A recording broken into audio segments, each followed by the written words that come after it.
Should they not tithe? When we get to chapter 3 of Malachi, we'll talk about that more. Let me give you the short answer.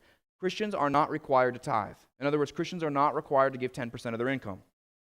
Yes, Christians are called to give generously and sacrificially.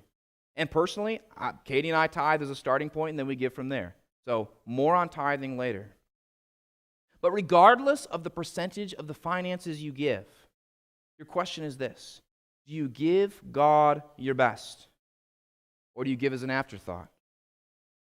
What I mean is this: do you first pay the cable, or do you give to God? What takes a hit when it's time to give? Your grocery budget or your giving?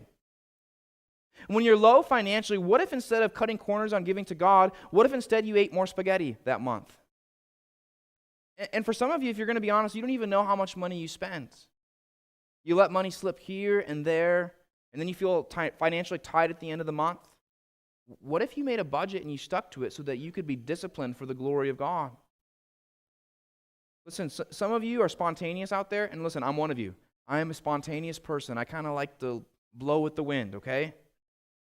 But self-control is a fruit of the Spirit.